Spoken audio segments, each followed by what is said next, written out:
Hello guys, in today's video we are going to continue our previous lecture. मैंने previous lecture में आपको one dimensional array creation बताया था, तो इस वीडियो में मैं आपको टू डायमेंशनल एरे का क्रिएशन बताऊंगी। ओके, तो चलिए स्टार्ट करते हैं वीडियो को। देखते हैं। सबसे पहले तो हम ये जानते हैं two dimensional array other languages में कैसे क्रिएट होता था। लाइक मैं सी एंड सी प्लस प्लस की बात कर रही हूँ, उसमें टू डायमेंशनल एरे को हम अदर नेम से एक जानते थे, वो होता था मैट्रिक्स रिप्रेजेंटेशन। हम टू डायमेंशनल एरे तभी यूज़ करते थे जब हमें मैट्रिक्स के फॉर्म में कोई डेटा स्टोर करना होता था। तो हम जब मैट्रिक्स फॉर्म में डेटा अपना रिप्रेजेंट करते हैं तो हमारा बहुत ज़्यादा मेमोरी लॉस हो जाता है उसमें। जैसे कि मैंने यहाँ पे एक एग्जांपल लिया हुआ है। अब यहाँ पे मैंने एक बच्चे का डेटा स्टोर करा है। मान लीजिए ये कोई ग्रेजुएशन कर रहा है, उसके पास 2 सब्जेक्ट है, मैंने उसका डेटा यहाँ पे स्टोर करा। इस बच्चे के पास कम सब्जेक्ट थे तो उसके 2 सब्जेक्ट थे उसके पास, तो दोनों के मार्क्स यहाँ पे स्टोर हो गए। एक बच्चे के 3 सब्जेक्ट हैं, उसके मार्क्स मैंने यहाँ स्टोर करे। एक बच्चे के 4 हैं तो उसके यहाँ स्टोर हुए, एक बच्चे के 2 उसके यहाँ स्टोर हुए। अब जिसके 2 थे उसने 2 उसके 2 मार्क्स स्टोर हो गए। बाकी जो हमारी मेमोरी है वो तो लॉस हो गई ना। यहाँ भी मेमोरी लॉस हुई हमारी, यहाँ पे लॉस हुई और यहाँ पर भी लॉस होगी हमारी मेमोरी। मैंने तो यहाँ पे छोटा एग्जांपल लिया है, तो यहाँ पे कम आपको लगेगा कि इतनी भी क्या बड़ी बात है, 2 ही 2 तो वेस्ट हुए हैं। बट मान लीजिए मैंने ह्यूज अमाउंट पे डेटा स्टोर करना है अपना, तो वहाँ पे मेरी बहुत सारी मेमोरी लॉस हो जाएगी। तो दैट्स वाई हम जावा में usually two dimensional array create करने के लिए मैट्रिक्स रिप्रेजेंटेशन नहीं यूज़ करते हैं। हमारे पास एक कॉन्सेप्ट होता है एरे ऑफ एरेज का। हम ये अप्रोच यूज़ करके अपने टू डायमेंशनल एरे को क्रिएट करते हैं और मल्टी डायमेंशनल एरे को भी इसी तरीके से क्रिएट करते हैं। तो चलिए एक एग्जांपल देख लेते हैं कि किस तरीके से हम अपना क्रिएट करते हैं array, two dimensional array. Okay, मान लीजिए मैंने एक एरे क्रिएट किया, इंट टू डायमेंशनल क्रिएट कर रही हूँ मैं। ए वेरिएबल एक्स लिया मैंने, न्यू, मैंने आपको बताया था न्यू से क्रिएट होता है। इंट मैंने बेस साइज 3 लिया है और उसके अदर का मैंने 2 लिया है, बाकी में 2 एलिमेंट्स होंगे। सिंगल डायमेंशनल एरे क्रिएट करा और इसका साइज़ क्या होना चाहिए, 3 होना चाहिए। ठीक, 3 डायमेंशनल मैंने एक एरे क्रिएट कर दिया। ओके, अब यहाँ पे इस मैंने 2 डायमेंशनल क्रिएट किया तो ये 1 डायमेंशनल हो गया। अब 2 डायमेंशनल यहाँ से सबको रेफरेंस के थ्रू क्रिएट होगा। अब उसका साइज़ क्या होगा, 2 होगा। तो सबके 2 साइज़ के मैं बना देती हूँ। ओके, तो ये हो गया हमारा मैट्रिक्स रिप्रेजेंटेशन। और इसमें क्या हुआ था, अब इसी चीज़ को मैं एरेज ऑफ एरे कॉन्सेप्ट से बनाती हूँ। सबसे पहले तो हमारा बेस साइज़ 4 है। बेस साइज़ मैंने बना दिया 4। अब ये 1 0 1 2 3 0 इंडेक्स पे मेरा एक एलिमेंट मैंने एक रेफरेंस लिया और उस रेफरेंस से मैं चाहूँगी कि मुझे 2 एलिमेंट्स स्टोर करने, तो मैंने 2 साइज़ का बना दिया। अब दूसरे में मुझे 3 साइज़ का चाहिए तो मैंने यहाँ 3 साइज़ का बना दिया। चौथे में मुझे 0 1 2 2 सेकेंड इंडेक्स पे मुझे क्या चाहिए, मुझे 4 साइज़ का चाहिए एरे, और थर्ड इंडेक्स पे मुझे चाहिए 2 साइज़ का। हम इस तरीके से करके एरेज ऑफ एरे कॉन्सेप्ट को यूज़ करके अपनी मेमोरी को वेस्ट होने से बचाते हैं। इससे हमारी मेमोरी यूटिलाइजेशन इम्प्रूव होती है। यहाँ पे देखिए कहीं पर भी आपकी मेमोरी वेस्ट नहीं होगी। यहाँ पे अब देखिए मैं 32 एंड 12 था, स्टोर हो गया, कोई मेमोरी लॉस नहीं हुई। यहाँ पे 45 80 एंड 10 आ जाएगा, जैसे कि यहाँ पे मैंने लिखा ही था। यहाँ पे भी कोई मेमोरी वेस्ट नहीं हुई। यहाँ पे 10 12 70 एंड 50, यहाँ पे भी कोई मेमोरी वेस्ट नहीं हुई। यहाँ पे 12 एंड 11, यहाँ पे भी कोई मेमोरी वेस्ट नहीं हुई। बट यहाँ पे हमारी मेमोरी वेस्ट हुई थी। इस कॉन्सेप्ट को इसीलिए यूज़ किया जाता ताकि हमारी मेमोरी वेस्ट ना हो। ओके, आपको आगे मैं और वीडियो में बताऊँगी कि किस तरीके से इसको क्रिएट करते हैं। ओके, और इन सब चीज़ों को हमारा रेफरेंस वेरिएबल रेफ़र कर रहा है एक्स। आगे देखते हैं। हाँ, एक और बात, जैसे मैंने यहाँ पे साइज़ दिया है, ज़रूरी नहीं है कि मैं यहाँ पे साइज़ प्रोवाइड ही करूँ हर बार। जब हमें नीड होगी तो हम प्रोवाइड करेंगे। न्यू इंट 3 एंड 2, यहाँ पे ज़रूरी नहीं मैं 2 दूँ, लेकिन बेस साइज़ देना कंपलसरी है। बेस साइज़ अगर आप नहीं देंगे, अगर आपने बेस साइज़ दिए बगैर यहाँ पर आपने मान लीजिए आपने बेस साइज़ नहीं दिया, इस तरीके से आपने कर दिया, बेस साइज़ नहीं है बट यहाँ पे आपने 2 लिख दिया, तो आपको कंपाइल टाइम एरर मिलेगा। यहाँ पर बेस साइज़ देना कंपलसरी है। बेस साइज़ अगर दे के आप आगे वाले पे कुछ नहीं देंगे तो चलेगा, but base size is compulsory. अब मैं चाहती हूँ इस तरीके से, मैं आपको चलिए बता देती हूँ। एक मैंने एरे क्रिएट किया इस तरीके से, array 2 dimensional integer array create किया मैंने 2 डायमेंशनल एक्स नेम का, new int 2 size, base size का क्या है 2, और बाकी आगे का साइज़ मैंने नहीं डिफ़ाइन किया है। तो एक्स ऑफ 0 पे मुझे क्या रखना है, 2 रखना है, और एक्स ऑफ 1 पे मुझे 3 रखना है। ओके, सॉरी, मैंने यहाँ पे अलग से क्रिएट किया है। एक्स ऑफ 0 पे मैंने क्रिएट किया है new int of 2, new int of 2 यानी कि मैंने 0 का जो मैंने एक एरे क्रिएट किया है वो 2 साइज़ का होगा, और एरे ऑफ इंडेक्स 1 उसका साइज़ क्या होगा, 3 होगा। इस तरीके से, जैसे यहाँ पे इंडेक्स 0 का साइज़ क्या है, 2 एलिमेंट्स स्टोर हो सकते हैं, 2 साइज़ का मैंने एरे बनाया है। और इंडेक्स 1 का कितने साइज़ का एरे बनाया है हमने, वो बनाया है हमने 3 साइज़ का। तो इस तरीके से हम आगे के डायमेंशंस को अपनी बाद में भी क्रिएट कर सकते हैं। फिर आते हैं, देख लेते हैं कौन से वैलिड हैं और कौन से इनवैलिड हैं, किस तरीके से आप रिप्रेजेंट कर सकते हैं। तो देखते हैं, int 3 dimensional array X equals to new int 2, मैंने साइज़ बेस साइज़ अपना डिफ़ाइन कर दिया है 2 साइज़ का, और आगे के नहीं दिए हैं, तो ये चीज़ वैलिड है, ये आप कर सकते हैं, इसमें कोई आपकी एरर नहीं आने वाली है। फिर यहाँ पे क्या लिखा मैंने, x of 0 new int 3, x of 0 यानी कि आपने सबसे पहले बनाया एक बेस साइज़ आपने क्या लिया है, 2 लिया है, बेस साइज़ आपने डाला 2। अब यहाँ पे ये कह रहा है एक्स ऑफ 0 पे आपको क्रिएट करना है 3 साइज़ का एक, एक्स ऑफ 0 पे आपने क्रिएट कर दिया आपने 3 साइज़ का एक एरे, ठीक। आगे वाली डायमेंशन नहीं पास करिए तो चलेगा, वैलिड है। फिर एक्स ऑफ 0 और 0 पे आपको क्रिएट करना है 1 डायमेंशनल का, ठीक है। एक्स ऑफ 0 यानी कि इस इंडेक्स की बात हो रही, फिर यहाँ पे 0 इंडेक्स ये है, 1 ये है, 2 ये, 0 1 2 3, 0 1 2, ओके। तो यहाँ पे क्या बोला कि 0 ऑफ 0 पे हमें क्या क्रिएट करना है, 1 डायमेंशन का अपना 1 साइज़ का एक एलिमेंट, एक एरे क्रिएट करना है। तो हमने 1 साइज़ का एरे क्रिएट कर दिया। फिर आते हैं एरे ऑफ 0, 1, 0 और 0 ऑफ 1 पे हमें 2 साइज़ का एरे 2 लेंथ का एरे क्रिएट करना है। तो यहाँ पे आते हैं 0 ऑफ 1 पे हमें क्या करना है, 2 साइज़ का अपना एक एरे क्रिएट करना है। फिर आते हैं एक्स ऑफ 0 ऑफ 2, इसमें हमें 3 साइज़ का एक एरे क्रिएट करना है। 0 ऑफ 2 यहाँ पे हमें 3 साइज़ का क्रिएट करना है, ओके। फिर आते हैं एक्स ऑफ 1, यानी कि इसकी बात हो रही है, ओके। तो यहाँ पे हमें क्या करना है, न्यू इंट ऑफ 2 यानी कि हमें अपने दोनों के साइज़ को 2 रखना है। मीन्स यहाँ पे मैं पास करूँगी उसका भी साइज़ 2 रहेगा, और बाकी आगे के भी जो रहेंगे उनका साइज़ भी 2 रहेगा। जब सबके साइज़ सेम है होते हैं तो हम एक साथ ही प्रोवाइड कर देते हैं। अगर हमें अलग अलग रखना है तो हम उसे अलग अलग रखेंगे, ठीक है ना। फिर आते हैं अपने और देख लेते हैं इनवैलिड और वैलिड। ये तो मैंने एक क्रिएट करने का बताया आपको। यहाँ पे इनवैलिड और वैलिड देख लेते हैं। सबसे पहले एक एरे मैंने क्रिएट किया, डेटा टाइप इंट है, और सिंगल डायमेंशन एरे क्रिएट किया, वेरिएबल एरे क्रिएट किया। जब हम लोग, मैंने आपको पिछली वीडियो में बताया कि एरे जब क्रिएट करते हैं तो हमें साइज़ देना ज़रूरी है। यहाँ पे मैंने साइज़ प्रोवाइड नहीं किया, it means it is invalid.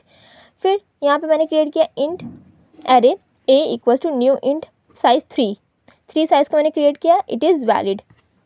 फिर यहाँ पे 2 डायमेंशन एरे क्रिएट किया है बिना साइज़ दिए, it means it is invalid, क्योंकि साइज़ देना कंपलसरी है क्रिएशन टाइम पर, इट इज़ इनवैलिड।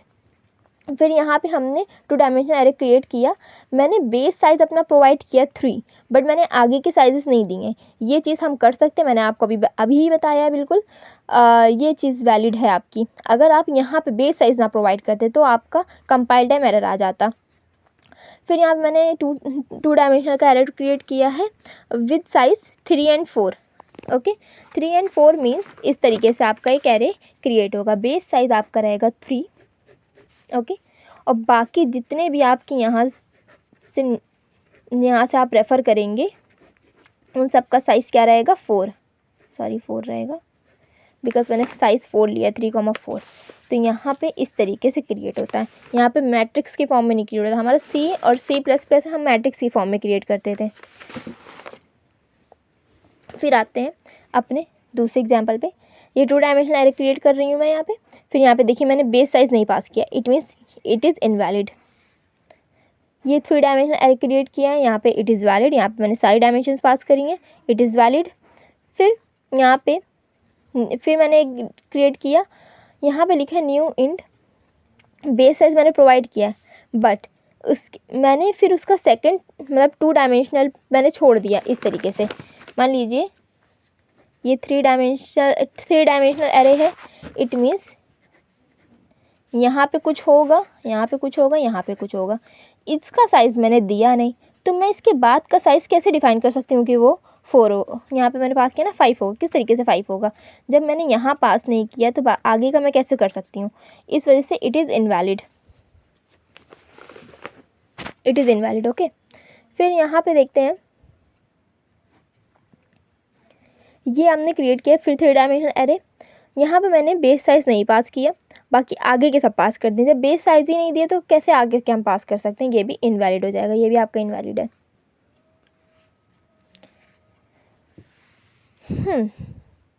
अब देखते हैं एक एग्जांपल। इंट 1 डायमेंशनल एरे मैंने क्रिएट करा है यहाँ पे 3 साइज़ का, ये मैंने क्रिएट किया यहाँ पर। फिर SOP और system.out.println x मुझे प्रिंट करना है। जब हम x प्रिंट करेंगे यानी कि हम रेफरेंस वेरिएबल को हम प्रिंट करना चाह रहे हैं, जब भी हम रेफरेंस वेरिएबल को अपना प्रिंट करना चाहेंगे तब हमें क्या मिलेगा, तब हमें एक गार्बेज वैल्यू मिलेगी। और वो गार्बेज वैल्यू क्या होती है, वो इस तरीके से होती है। अगर आपने सिंगल डायमेंशन एरे क्रिएट किया तो सबसे पहले आपको ओपन ब्रैकेट मिलेगा, आपने इंटीजर टाइप का क्रिएट किया था तो आपको कैपिटल I मिलेगा, और उसके बाद आपका हमेशा कंपलसरी @ लगेगा। फिर आगे आपको हेक्साडेसिमल्स में कोई भी नंबर जनरेट हो जाएगा रैंडमली। रैंडम नंबर आपको एक हेक्साडेसिमल फॉर्म में जनरेट हो जाएगा, कुछ भी हो सकता है वो। यहाँ पे मैं ऐसे रैंडम क्रिएट कर रही हूँ, FDEE 4 कुछ भी। हेक्साडेसिमल मैंने आपको बताया था 0 to 9 and A to F के बीच में कोई भी नंबर हो सकता है, तो वही रैंडम नंबर यहाँ पे क्रिएट हो जाएगा। इसको बोलते हैं हम हैश वैल्यू।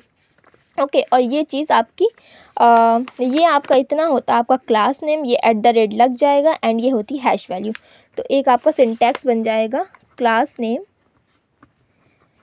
नेम एरे की क्लास नेम। ओके, आप क्लास नेम आपने अगर मान लीजिए आप टेस्ट क्लास पे वर्क कर रहे हैं तो वो वाली टेस्ट नहीं, मीन्स आपकी एरे की क्लास। तो यहाँ पे क्लास नेम आ जाएगा एरे की क्लास नेम @ और यहाँ पे आ जाएगी आपकी हैश वैल्यू, जो भी आपका JVM रैंडम जनरेट कर देगा। ओके, फिर यहाँ पे मुझे system.out.println x(0) करना है। अगर आपने एरे में अपने मान लीजिए आपने एक एरे यहाँ पे मैंने क्रिएट किया है एरे 3 साइज़ का, तो एक 3 साइज़ का आपका एरे क्रिएट हुआ, देख सकते हैं आप वीडियो में, और उसको रेफ़र क्या करेगा, x वेरिएबल जो है वो आपका रेफ़र कर रहा होगा। आपने इसमें कोई भी वैल्यू नहीं दी है। जब आप कोई वैल्यू नहीं असाइन करते हैं तो बाय डिफ़ॉल्ट वहाँ पे एक डिफ़ॉल्ट वैल्यू क्रिएट हो जाती है, वो होती है 0। एरे में आपके अगर आप एरे में कोई भी वैल्यू प्रोवाइड नहीं करें, अगर आप इंटीजर यूज़ कर रहे हैं तो वहाँ पे 0 हो जाएगा, अगर आप स्ट्रिंग यूज़ करेंगे तो वहाँ पे नल आ जाएगा। ठीक है, इस तरीके से आपकी वैल्यूज़ यहाँ पे बाय डिफ़ॉल्ट क्रिएट हो जाएंगी 0 0। अगर मान लीजिए आपको यहाँ पे 0 नहीं चाहिए, आप x(0) पे क्या कर सकते हैं, अपनी वैल्यू असाइन कर सकते हैं, विच इज़ 10। अगर मान लीजिए आपको 10 असाइन करना है, 20 असाइन करना है, कुछ भी असाइन करना है, आप यहाँ पे असाइन कर सकते हैं, तो वो आपकी बाद में रिप्लेस हो जाएगी उससे। बट अगर आपने कोई वैल्यू असाइन नहीं की, वो वहाँ पे 0 रहेगी। इट मीन्स अगर मैं यहाँ प्रिंट कराऊंगी x(0) तो हमें क्या मिलेगा, आउटपुट 0। x(1) प्रिंट कराएंगे तो भी हमें आउटपुट मिलेगा 0। x(2) प्रिंट कराएंगे तो भी हमें आउटपुट मिलेगा 0। बट जब भी हम डायरेक्ट वेरिएबल प्रिंट कराएंगे अपना, तो हमें क्या मिलेगा, एक रैंडम हमें एक आउटपुट मिलेगा, जो कि फर्स्ट हमारा होगा क्लास नेम, एरे की क्लास नेम जो हम यहाँ पे यूज़ करें। अगर यहाँ पे मैंने स्ट्रिंग यूज़ किया होता, स्ट्रिंग, तो हमें S मिलता, हमें ये पहले हमारा ये मिलता ब्रैकेट, फिर हमें S मिलता, फिर @ मिलता, फिर ये हैश वैल्यू नॉर्मल क्रिएट हो जाती। आगे देख लेते हैं ये जो सिंटैक्स मैंने अभी आपको बताया। आगे चलते हैं, देखते हैं इस एग्जाम्पल को। यहाँ पे मैंने बेस साइज़ अपना 2 रखा है और आगे के साइजेस मैंने 3 रखे हैं। अब यहाँ पे so system dot out dot print L N मैंने एक्स प्रिंट कराना है। एक्स प्रिंट करना है, इट मीन्स यहाँ पे देखिए 2 डायमेंशनल एरे है। इसका मतलब आपके ओपन ब्रैकेट्स 2 टाइम यूज़ होंगे और आपका इंटीजर टाइप का तो कैपिटल आई यूज़ होगा, उसके बाद @ यूज़ होगा और बाद में आपका क्या जनरेट हो जाएगा, रैंडम हैश वैल्यू। वो रैंडम हैश वैल्यू कुछ भी हो सकती है, ये मैंने अपने मन से लिख दिया, आप भी अपने मन से कुछ भी लिख सकते हैं यहाँ पर, बट कंडीशन इज़ दैट वो केवल आपके हेक्साडेसिमल नंबर ही होने चाहिए। ये नहीं कि आप #@ ये सब यूज़ कर रहे हैं, मतलब @ तो यूज़ कर सकते हैं यहाँ पे केवल, बाकी यहाँ पे नहीं कर सकते हैं। यहाँ पे आपके random hash value hexadecimal number ही जनरेट होंगे। फिर अब मैंने system dot out dot print x(0) कराया। x(0) मैंने जब वहाँ कराया था तो यहाँ पे वैल्यू थी, क्योंकि ये सिंगल डायमेंशनल एरे था। यहाँ पे बाय डिफ़ॉल्ट 0 वैल्यूज़ आ गई, बाय डिफ़ॉल्ट 0 वैल्यूज़ से असाइन कर दी गई, तो यहाँ पे 0 प्रिंट हुआ। बट यहाँ पे हम 2 डायमेंशनल एरे यूज़ कर रहे हैं और हमने अभी तक कोई भी वैल्यू नहीं दी है, तो x(0) देखेंगे। x(0) पे हमारा ये जो है ये भी रेफ़र कर रहा है इस एरे को। अभी इस एरे में मैंने कोई वैल्यू दी नहीं है, ये एरे क्या कर रहा है, इसको रेफ़र कर रहा है। यहाँ पे आपके ज़ीरोज़ नहीं क्रिएट होंगे ऑटोमेटिक, यहाँ पे आपके ज़ीरोज़ नहीं क्रिएट होंगे क्योंकि ये यहाँ पे तो क्रिएट होंगे, यहाँ पे आपके ज़ीरोज़ नहीं क्रिएट होंगे आपके पास, क्योंकि ये रेफ़र कर रहा है। ठीक, अगर ये किसी को रेफ़र ना कर रहा होता तो यहाँ पे ये 0 क्रिएट होता, अगर ये सिंगल डायमेंशन होता, क्योंकि ये 2 डायमेंशन है तो ये यहाँ पे रेफ़र कर रहा है अपने आगे वाली साइज़ेस को। तो यहाँ पे x(0) पे कुछ है नहीं है। x(0) जो है यहाँ पे एक रेफरेंस वेरिएबल का काम कर रहा है। x(0) क्या कर रहा है, रेफ़र कर रहा है अपने आगे के एरे को। तो इट मीन्स ये सिंगल डायमेंशनल एरे, इसके लिए ये एक सिंगल डायमेंशनल एरे है। ठीक, ये एज ए सिंगल, क्योंकि ये रेफ़र कर रहा है, मान लो ये एक वेरिएबल है, ये किसको रेफ़र कर रहा है, एक सिंगल डायमेंशनल एरे को रेफ़र कर रहा है। तो यहाँ पे क्या आएगा, बिकॉज हमने इंटीजर टाइप का यूज़ किया है, तो एक आपका ब्रैकेट, क्योंकि सिंगल डायमेंशन एरे की तरह वर्क करे, इट मीन्स आपका एक ओपन ब्रैकेट यूज़ होगा, इंटीजर टाइप का तो आई यूज़ होगा कैपिटल, @ और बाकी आपकी हैश वैल्यू रैंडम कोई भी जनरेट हो जाएगी। अब हमें चाहिए हमें प्रिंट करना system dot out dot print L N x(0). ठीक, x(0) यानी कि इसकी बात हो रही, फिर इसका x(0) क्या है, 0 है। ठीक, इसके x(0) पे 0 है तो यहाँ पे 0 प्रिंट हो जाएगा। अब आगे देख लेते हैं। अब यहाँ पे देखते हैं एक और एग्जांपल, ये भी 2 डायमेंशनल एरे क्रिएट किया, बट मैंने इसका आगे के साइज़ नहीं दिए, मैंने केवल बेस साइज़ दिया यहाँ पर। जब मैंने बेस साइज़ दिया तो इसका मतलब हमें आगे के साइज़ पता ही नहीं है क्या होगा। इस तरीके से मान लीजिए मैंने क्रिएट किया 2 साइज़ का एक एरे क्रिएट किया। अब इसके आगे के साइजेस क्या हैं ये तो हमें पता ही नहीं है, कुछ भी हो सकते हैं, 3, 4, 5 इनफाइनाइट, कुछ भी, वी डोंट नो। तो यहाँ पे क्या क्रिएट हो जाएगा, बाय डिफ़ॉल्ट यहाँ पे नल आ जाएगा। ठीक, ऐसा नहीं है कि ये स्ट्रिंग है इस वजह से नल आई, ये इंटीजर मैं यूज़ कर रही हूँ। नल हमारा तब आएगा जब हम किसी भी चीज़, मतलब हमने 2 डायमेंशनल यूज़ किया है और 2 डायमेंशनल के हमने आगे के साइजेस नहीं दिए हैं। अगर साइज़ दिए हो तो यहाँ पे नल ना आता, मैंने साइज़ दिया नहीं है, इसका मतलब ये किसी चीज़ को रेफ़र नहीं कर रहा है, इसलिए यहाँ पे नल आया है। ठीक, तो x(0) जहाँ system dot out dot print L N x हम प्रिंट कराएंगे, तो x के लिए x ये है, हम वेरिएबल प्रिंट करें, जब हम वेरिएबल प्रिंट कराएंगे तब हमें एक हैश कोड मिल जाएगा रैंडम जनरेट किया हुआ। सबसे पहले वहाँ पे होगा क्लास नेम यानी कि 2 डायमेंशनल एरे यूज़ किया, 2 टाइम्स ब्रैकेट ओपन होंगे, इंटीजर यूज़ किया, इस वजह से कैपिटल आई आ जाएगा, @ बाकी नॉर्मल हेक्साडेसिमल आपका कोड जनरेट हो जाएगा, इसको हैश वैल्यू बोलते हैं। फिर अब मुझे चाहिए x(0), बिकॉज x(0) पे नल आ गया, क्योंकि हमने यहाँ पे 2 डायमेंशनल एरे क्रिएट किया और हमने अपने आगे के साइजेस नहीं डिफ़ाइन किए हैं, क्योंकि और ये किसी चीज़ को रेफ़र नहीं कर रहा है, इसलिए अगर रेफ़र नहीं कर रहा है इस वजह से यहाँ पे नल आया है। ओके, नल आया तो आपका यहाँ नल प्रिंट हो जाएगा। फिर अब मैंने, बिकॉज हम 2 डायमेंशनल एरे यूज़ कर रहे हैं, मुझे चाहिए कि x(0, 0 पे क्या है मेरा। अब जब मैंने आगे की साइज़ ही नहीं डिफ़ाइन करी तो 0 मुझे पता कैसे चलेगा। इट मीन्स जब आप, पहली बात तो आपने यहाँ पे साइज़ नहीं दिया, इस वजह से यहाँ पे नल है। अब जब नल है तो जब कोई चीज़ नल होती है में मान लीजिए आपने कोई चीज़ आपकी नल है, उसकी जब आप लेंथ प्रिंट कराते थे स्ट्रिंग की, तो वहाँ पे नल पॉइंटर, वहाँ पे नल एक्सेप्शन आता था नल को लेकर, नल पॉइंटर एक्सेप्शन। यहाँ पे भी वही एक्सेप्शन आएगा। हम नल को नहीं यूज़ करते हैं, तो यहाँ पे नल को मैं यूज़ करना चाह रही हूँ। अब जब मैं नल को यूज़ करूँगी तो यहाँ पे आपका रन टाइम एक्सेप्शन आ जाएगा, नल पॉइंटर एक्सेप्शन। फिर आते हैं अपने आगे, देखते हैं। मैंने आपके लिए थ्योरी भी लिख दी है। अब आगे देखते हैं। इंट मैंने एक सिंगल डायमेंशन एरे क्रिएट किया 6 साइज़ का, ये 6 साइज़ का एरे क्रिएट कर दिया। बाय डिफ़ॉल्ट सब में मैंने पहले सिर्फ क्रिएट किया है। चलिए आपको दिखा देते हैं एग्जाम्पल से। Int array single dimensional X equals to new int of size 3 का लेके चल रही हूँ मैं। 3 साइज़ का मैंने एक एरे क्रिएट किया, ठीक, उसको मेरा एक्स रेफ़र कर रहा है। अब मैंने यहाँ पे कोई वैल्यूज़ असाइन नहीं करी हैं, तो यहाँ बाय डिफ़ॉल्ट क्या क्रिएट हो जाएगा, 0। अब मैं चाह रही हूँ एक्स ऑफ 0 पे मुझे क्या मिल जाए, 5। तो यहाँ से ये 0 हट जाएगा और यहाँ पे मेरा 5 आ जाएगा, ठीक। अब मैं यहाँ पे चाह रही हूँ मुझे 0 नहीं चाहिए, तो एक्स ऑफ 1 पे मैं अपना 2 चाह रही हूँ, मुझे 2 मिल जाएगा, यहाँ पे 0 हट जाएगा हमारा। एक्स ऑफ 2 पे भी मुझे 0 नहीं चाहिए, तो एक्स ऑफ 2 इंडेक्स 2 पे भी मुझे 0 नहीं चाहिए, मुझे चाहिए इंडेक्स 2 पे 3, तो ये 0 हट के मेरा यहाँ पे 3 आ जाएगा, ठीक। ऐसे ही हमारे एरे में आगे वैल्यूज ऐड ऑन होती है। मान लीजिए अब मुझे चाहिए एक्स ऑफ 3 पे 4। अब यहाँ पे देखिए 0 1 2, केवल 2 ही इंडेक्स तक तो है, ठीक। यहाँ पे तीसरा इंडेक्स है ही नहीं, तीसरा इंडेक्स अवेलेबल ही नहीं है, तो यहाँ पे क्या आ जाएगा, array index out of bound exception, ठीक। और यहाँ पे अगर मैंने माइनस साइन यूज़ कर लिया और तो भी मैं ऐड करूँ, वहाँ मैंने आपको बताया था, या माइनस साइन यूज़ करते हैं वहाँ पे नेगेटिव एक्सेप्शन आ जाता है, नेगेटिव वैल्यू एक्सेप्शन। बट यहाँ पे नेगेटिव वैल्यू एक्सेप्शन नहीं आएगा, क्रिएशन के टाइम पे नेगेटिव वैल्यू एक्सेप्शन नहीं आएगा, इनिशलाइजेशन के टाइम पे नेगेटिव वैल्यू एक्सेप्शन नहीं आएगा। यहाँ पे मैं वैल्यू इनिशलाइज कर रही हूँ, क्रिएशन के टाइम पे नेगेटिव वैल्यू एक्सेप्शन आएगा, ठीक। बट इनिशलाइजेशन के टाइम पे आपका क्या आएगा, array index out of bound exception, ठीक, चाहे नेगेटिव हो चाहे पॉजिटिव हो। और यहाँ पे मान लीजिए अगर आप 2.5 यूज़ करना चाह रहे हैं, 2.5 पे आपने 5 डालना है, बिकॉज एरे हम इंटीजर टाइप का यूज़ कर रहे हैं, तो यहाँ पे मैंने 2.5 यूज़ कर दिया।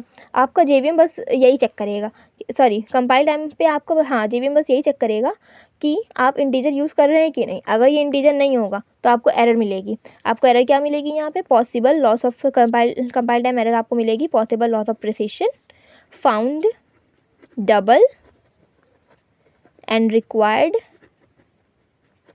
इंट, आपको इस तरीके की एरर मिलेगी, ओके। ये सब मैंने आपको बता दिया है, आप रीड कर सकते हैं एक बार। फिर हम आते हैं अपने आगे।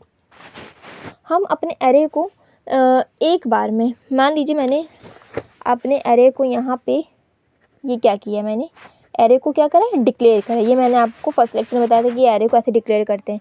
जब एरे क्रिएट करना होता था तो हम एरे को कैसे क्रिएट करते थे, इस तरीके से, न्यू इंट, इस तरीके से क्रिएट करते थे अपने एरे को। और जब इनिशलाइज करनी है वैल्यू तो हम किस तरीके से करते थे, एरे ऑफ 0 पे मुझे 1 रखना है, एरे ऑफ 2 पे मान लीजिए, एरे ऑफ 1 पे मुझे 2 रखना है, और एक्स ऑफ 2 पे मुझे 3 रखना है। इस तरीके से इनिशलाइज करेंगे।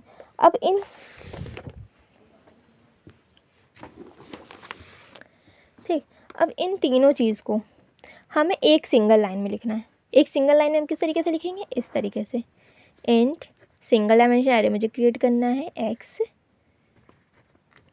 1 2 3, ये आपका क्रिएट हो गया। ये आपका सिंगल लाइन में क्रिएट होता है, ओके। और ये चीज़ वैलिड केवल सिंगल डायमेंशन एरे के लिए नहीं है, आप मल्टी डायमेंशन एरे के लिए भी यूज़ कर सकते हैं। मान लीजिए आपको 2 डायमेंशनल एरे के लिए चाहिए, तो आप क्या चाहते हैं, आपको चाहिए कि आपका बेस साइज़ जो हो वो 2 रहे, ठीक। बेस साइज़ आपको 2 चाहिए और बाकी अंदर के आपको एलिमेंट क्या चाहिए, 3 3। तो यहाँ पे मैं क्रिएट कर लेती हूँ 1 2 3 कॉमा, बेस साइज़ ये 0 इंडेक्स का, और फिर यहाँ पे आ गए हम 3 4 5, ये क्रिएट कर लिए 3 3 साइज़ का, यहाँ पे 3 साइज़ का चाहिए मुझे, 3 साइज़ का। ये 0 इंडेक्स हो गया और ये आपका 1 इंडेक्स हो गया। अब इसके अंदर भी ये 0 है, ये 1 है, ये 2 है, 0 है, 1 है, 2 है, ठीक।